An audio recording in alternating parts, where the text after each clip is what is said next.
कधी कधी ना आपल्याला असा मस्त काहीतरी तळलेला वास येतो. उगाचच येत नाही, कोणाच्या तरी घरी काहीतरी तळलेलं चालू असतं. आज आमच्या घरी केलेला आहे मस्त असा भज्यांचा बेत. खुसखुशीत अशी मऊ भजी गाड्यावर मिळतात ना, त्याच्यापेक्षा भारी. चला करूया. नमस्कार, सरिताच्या स्वयंपाकघरात म्हणजेच आपल्या सरिताज होम किचनमध्ये आज आपण करणार आहोत मऊ लुसलुशीत अशी गाड्यावर मिळतात तशी गोल भजी. गाड्यावर मिळतात तशी ना, त्यापेक्षा आपण भारी भजी घरच्या घरी करणार आहोत. गाड्यावर जी भजी मिळतात त्यात खूप सोडा असतो आणि मग इतकी तेलकट असतात. ही भजी अजिबात तेलकट होत नाहीत. करायला एकदम सोपी आहेत. फक्त तुम्हाला बेसन आणि कांद्याचं प्रमाण लक्षात घ्यायचंय आणि इथं सांगितलेल्या टिप्स वापरायच्यात. चला करूया. तर सुरू करण्याआधी बेसन आणि कांद्याचं प्रमाण लक्षात घ्या. जर गोल भजी करताय आणि त्याच्यामध्ये जर बेसनाचं प्रमाण जास्त आहे आणि कांद्याचं प्रमाण कमी घेतलं तर भजी आहेत ना, अशी पिठूळ पिठूळ लागतात, घशात दाटल्यासारखी होतात. त्यामुळं जेवढं बेसन आहे तितकाच कांदा घ्यायचा. मी तर म्हणेन त्याहून थोडा जास्त कांदा घेतला तरी चालेल. समजा तुम्ही 2 वाटी बेसन घेतलंय ना, तर त्याला कांदा बारीक चिरायचा आणि साधारण एक तसा जेवढी वाटी घेतली ना त्याच्या 2 ते 2.5 वाटी कांदा घ्यायचा. तर इथं मी 2 वाट्या बेसन घेतलंय, त्याच्यासाठी जवळपास 5 ते 6 मध्यम आकाराचे कांदे चिरून घेतलेले आहेत. दुसरी टिप म्हणजे कांदा चिरताना खूप बारीक चिरायचा नाही. आपण पोह्याला वगैरे एकदम बारीक चिरतो ना, तसं न चिरता थोडासा मोठा ठेवायचा. भजी मऊ लुसलुशीत होतात. तर कांदा आपण असा चिरून घेतला. आता पहिल्यांदा यामध्ये घालूया मीठ. मीठ घालायचं आणि कांद्याला असं चांगलं चोळून लावायचं.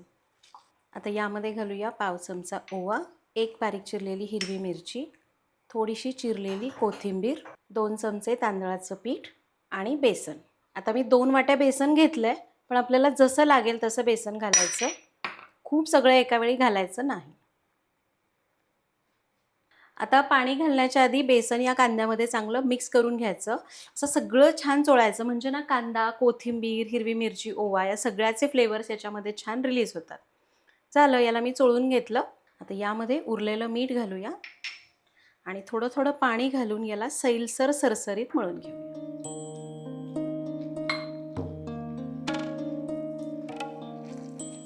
आणि हे बघा, याला मी असं थोडं पाणी घालून मळून घेतलंय. तुम्ही बघाल कांदाही थोडा थोडा दिसतोय आणि बेसन पण दिसतंय. याचा अर्थ आपलं हे मिश्रण परफेक्ट झालंय. यापेक्षा जास्त बेसन घालायचं नाही, पण हे इतकं घट्ट नको, थोडंसं सरसरीत करूया.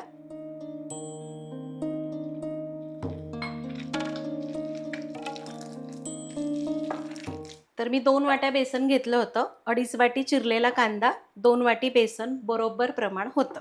आणि पाणी म्हणाल तर साधारण अर्धी ते पाऊण वाटी पाणी लागतं. ज्या वाटीने आपण घेतो ना त्याच वाटीने. तुम्ही जर हे पीठ खूप घट्ट ठेवलं ना तर भजी घशामध्ये दाटल्यासारखी होतात, म्हणजे ना अशी घट्ट घट्ट होतात, चांगली लागत नाही. त्यामुळं खूप घट्ट पीठ करायचं नाही. तुम्ही बघाल, हे बघा अशी कन्सिस्टन्सी ठेवलेली. चला, झालंय पीठ. आता यामध्ये घालू 2 चिमूट खाण्याचा सोडा आणि याला मिक्स करूया. सोडा चांगला मिसळला, मस्त सरसरीत पीठ तयार झालंय. तळून घेऊया. तर आता भजी तळण्यासाठी कढईमध्ये तेल गरम करायला ठेवलंय. लक्षात घ्या, कुठल्याही प्रकारचा पदार्थ करताना तेल व्यवस्थित तापणं गरजेचं आहे. खास करून भजी जेव्हा करतो ना, तर तेव्हा आपल्याला तेल मध्यम गरम पाहिजे. तेल जर खूप कमी गरम असेल तर असे भजी ना पिचपिचीत मऊ मऊ होतात, खावेसे सुद्धा वाटत नाही. तेल जास्त गरम असेल तर वरून करपतात, आतनं कच्चे पिठूळ राहतात. त्यामुळे तेल मध्यम गरम पाहिजे.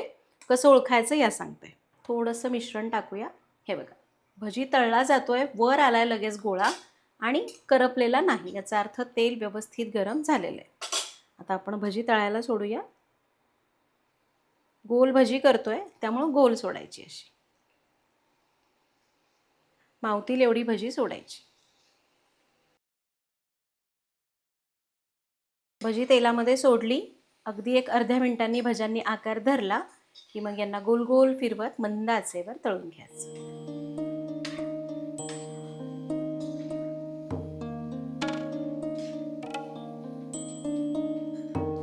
आणि हे बघा, आपली भजी तळून झालेली आहेत. कसं ओळखायचं?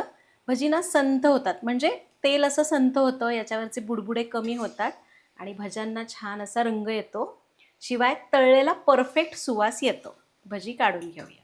हे बघा, मस्त झालेत ना, आवाजही छान येतोय. काढून घेऊया. झालेत ना एकदम मस्त. आता एकदा तेलाचं तापमान चेक करा. दुसरी बॅच तळताना कधी कधी तेल कमी गरम होतं, तर त्यावेळी थोडा गॅस मोठा करून वाढवून घ्यायचं. कारण हे मिश्रण पातळ असतं ना, तुम्ही जर तेल खूप असं एकदमच संथ ठेवलं आणि मिश्रण सोडलं तर पाण्यामुळं तेल गार होतं आणि भजी तेलकट होतात. उरलेली भजी तेलाचं तापमान चेक करू आणि अशीच तळून घेऊ. खूप पण भजी एका वेळी तळायला सोडू नका, नाहीतर मग तेल गार होऊन भजी नीट तळली जाणार नाहीत. मावतील एवढीच भजी सोडायची.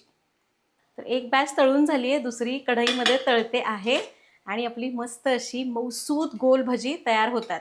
मऊसूत आणि खुसखुशीत होतात बरं का, अजिबात अशी घशामध्ये दांडरल्यासारखी होत नाहीत, जर तुम्ही इथं सांगितलेल्या प्रमाणाने टिप्स वापरल्या तर. तर मस्त अशी गरम गरम गोल भजी. आता गोल भजी केली किंवा कुठल्याही प्रकारची भजी म्हणजे तळलेली मिरची पाहिजेच. तर इथं मिरची अशी पोटं फोडून घेतलेली आहे.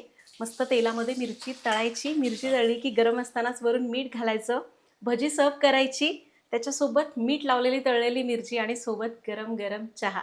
क्या बात है. आता भजी केली म्हणजे हा चहा तर झालाच पाहिजे, सोबत पाऊस असेल तर अजून काय पाहिजे. तर तुम्ही पण या पद्धतीने इथं सांगितलेल्या टिप्स वापरून ही रेसिपी नक्की करून बघा. आमच्या घरची स्पेशालिटी आहे गोल भजी, म्हणजे आमच्याकडे अगदी सगळ्यांना येते आणि परफेक्ट आमच्या घरची भजी मला घरचीच आवडते, मला बाहेरची भजी आवडत नाही. तर तुम्ही पण एकदा माझी पद्धत नक्की करून बघा. भेटूया पुढच्या भागात. Happy cooking.